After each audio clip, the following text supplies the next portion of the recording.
that's pretty interesting. Yeah. That's surprising. Today is Tuesday, February 16th. It's a special meeting of the Board of Commissioners. I'd like to call it to order, and if you would take roll, ma'am. Ransky. Here. Big Ick. Here. Lynette. Here. Eric. Here. Billy. Here. Lusk. Here. Here. All members present. Thank you. We'll stand for the invocation, and then a moment of silence for Barbara Duranchik, Mike Duranchik's mother who passed. Heavenly Father, we come before you this afternoon, thanking you for the guidance and understanding that you have given this Board of Commissioners. Lord, we ask again today for your help and direction so this board may make the fair and proper decisions for all citizens of Bay County. In your holy name we ask this. Amen.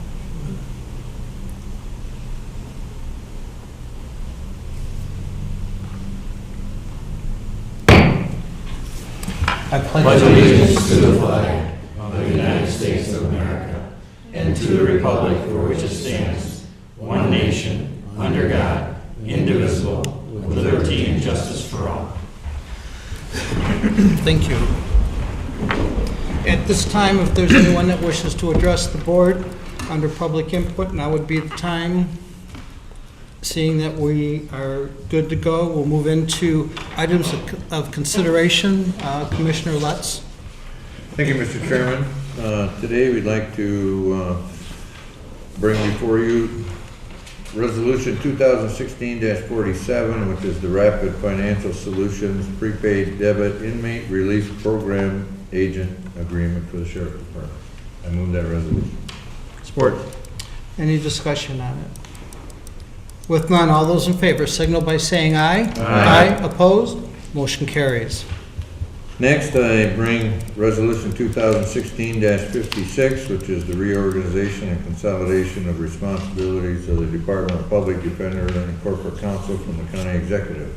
I move that resolution as approved in committee. Support. Discussion. With none, all those in favor signal by saying aye. Aye. Opposed? Motion carries. I would like at this time, before we get into the next resolution, to ask the CEO from Bay Aranac Behavioral Health to come up and talk on it. Thank you, Mr. Chairman. Just to give a little background of information to the Commission, about 3 years ago, I reported to the Commission that the state of Michigan was wanting to change how its Medicaid services were delivered. For about 53 years, we've had a partnership between the state and the county commissions, and that partnership was built around closing state facilities where in 1960 there were 29,000 people living in institutions and moving those people to the communities. And the county commissions created community mental health programs, which for Bay used to be a county department until about 14 years ago. And those counties worked with the state to eventually create opportunities and placements and living arrangements and services for people with severe disabilities and mental illnesses to move back to their counties, be close to their families, be close to their communities. A few years ago, the state said, well, we like what you're doing, but we really think you need to consolidate more. So we'd like Bay Aranac, who was a health plan at the time with a couple other counties, Huron, Tuscola, why don't you create a larger region? You can create whatever region you want. This was before the prosperity zones. So they were settled on 10, but they didn't necessarily weren't settled on what they should look like. And this is a map we'd like you to think about, which had us from Aranac and Bay County all the way down to Jackson Hillsdale. I think I shared that with the commission a few years ago. It's a big inverted triangle. And you don't have to do this. We're going to give 98% of your funding to the private sector if you don't do it, but you don't have to. It's entirely voluntary.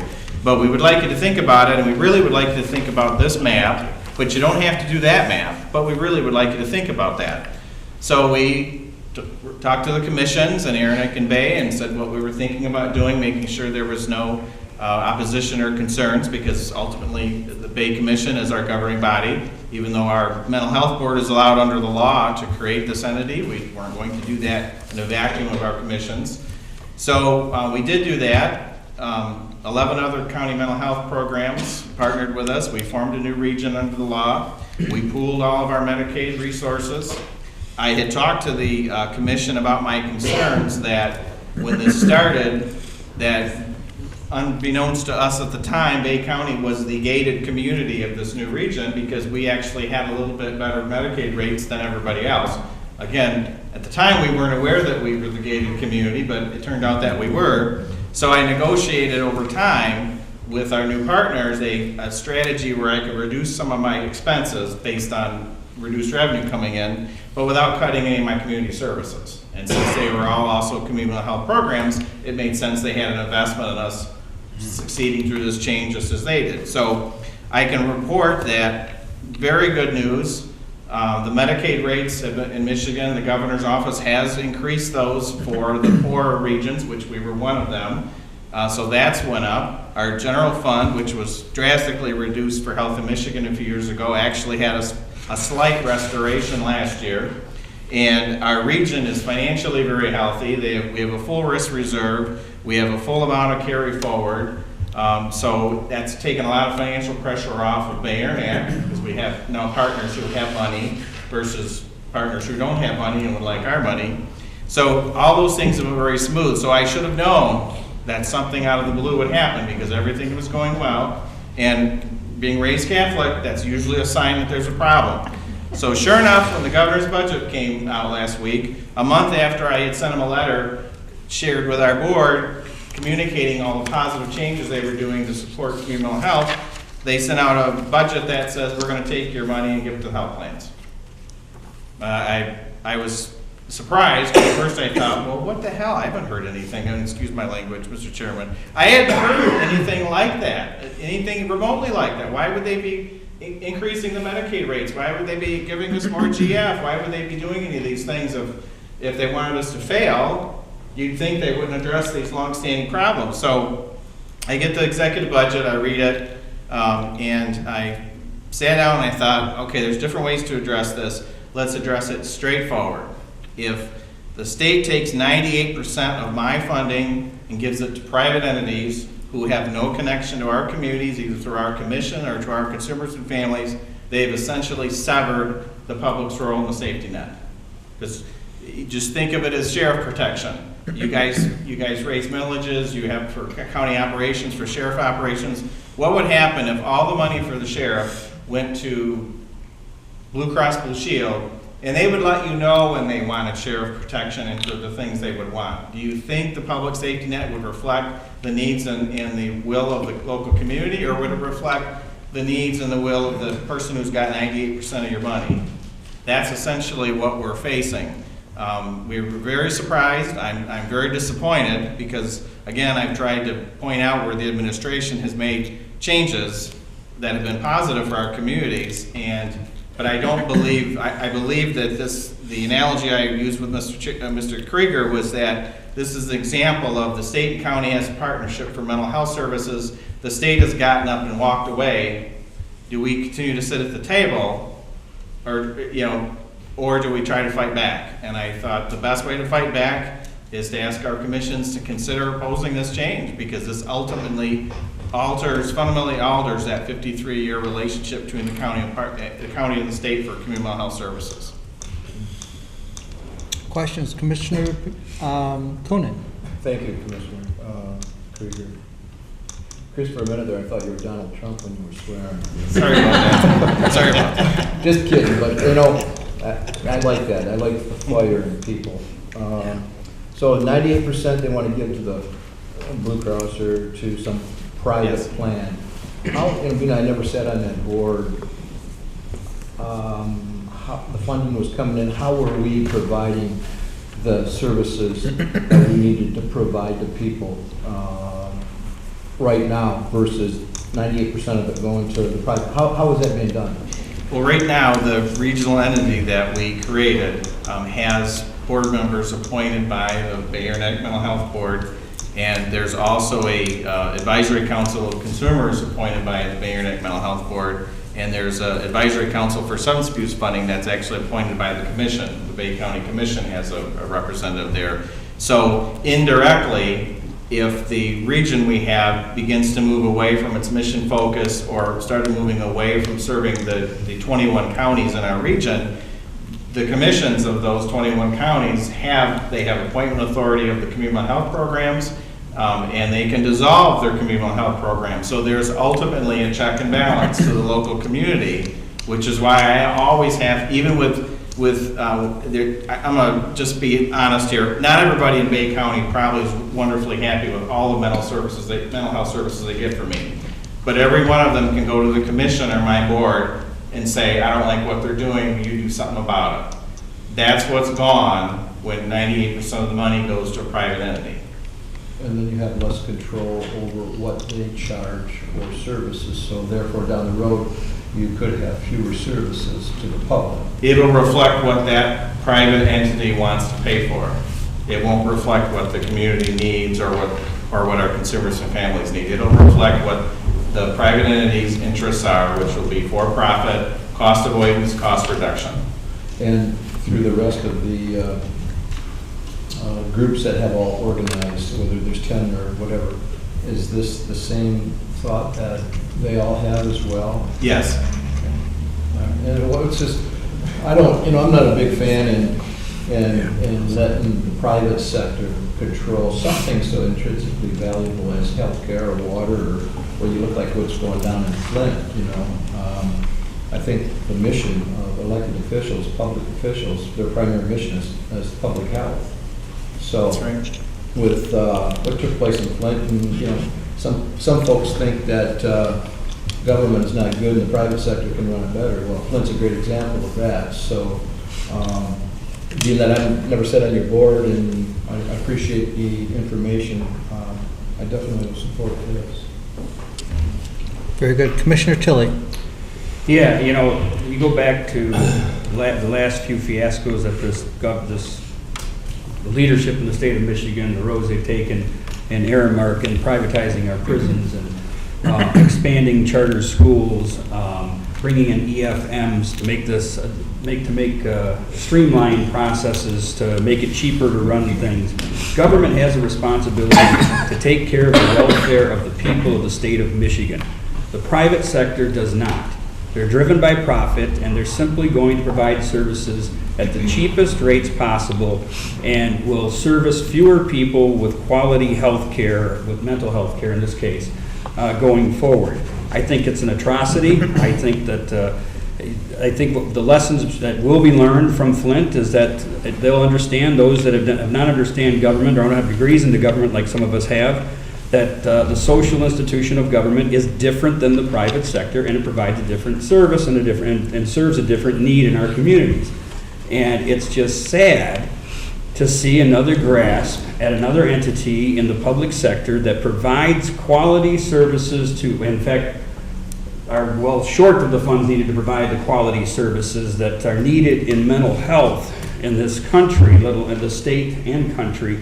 It's abominable to think about a private entity coming into our community to say we're going to treat all of the people with mental illnesses in an area that don't have the capacity to pay for it, and really believe that they're going to provide quality health care to those individuals. They're going to take 15% off the top, I can guarantee you, just for administration purposes, before they even get to providing services to the people in the community that really need it. You've seen the homeless people that are in our community right now that have a hard time getting the services that they already need, and you're going to exacerbate that by now sending that ship down another river after what these guys have done extremely well in reorganizing community mental health going south under a new structure, which now tells me, I'm looking at what we're doing with Great Lakes Bay Michigan Works, that's the next step in Great Lakes. But once we get reorganized, let's get rid of Great Lakes Bay Michigan Works and let's privatize that out to a private company, bring in Kelly Temps and let them run it. We as taxpayers expect something for our money, and that is quality services. Not a random guess at what services we're going to get. There are no checks and balances in that private sector, just like you saw with Aramark in the prison industry. They don't care about the people. It's about dollars. And I will wholeheartedly support this opposition to Section 298 executive budget. And I hope the governor opens his eyes and looks at what's happened in Flint and says, you know what, maybe you ought to take a step back and take a class in Government 101 or Poli-Sci 101 and learn what it's really like to run a social institution and not a corporation. Thanks. Thank you. Commissioner Begic. Yeah, I'm in the medical field, and the Health of Michigan plan is what I see a lot, and that's been outsourced to a lot of different providers, and I'd have to say it's probably not the most effective. They are looking for the bottom line. I don't mind privatizing in some areas, but I don't think this is the right area to do it. Healthcare is a tough area to privatize, so I'm going to be supporting that. I'm sure the Michigan Association of Counties are probably opposed to this also, and we'll be talking at our Michigan Association meeting here in a couple of weeks too. So I'm supportive of opposing this change. Thank you. Commissioner Herrick. Thank you, Mr. Chairman. Thanks for bringing, thanks for explaining this rather well. This, I didn't know too much about this before. You really opened my eyes to more than they were.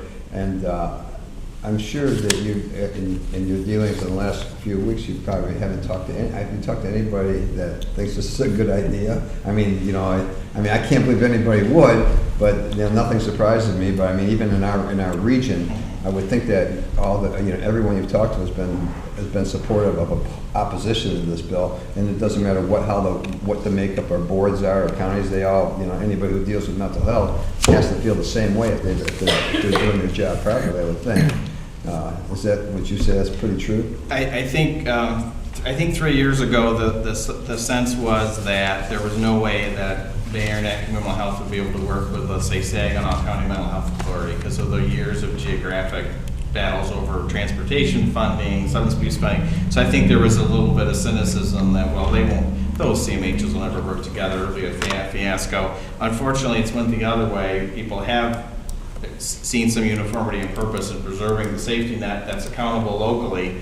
And so I think this is really driven by the Health Plan Association and their allies outside of government who want to privatize. I mean, that's strictly my take on it. It's not necessarily my board's take on it, but that's my take in analyzing it. So based on that, I think it can be opposed if the state finds out that these 83 county commissions have an investment and an ongoing interest in maintaining the partnership. Because the partnership is really between those two entities. The mental health programs, the regional entities, these are all things created to enable that base partnership between the counties and the state, which goes back for Michigan, 1963 in the Constitution.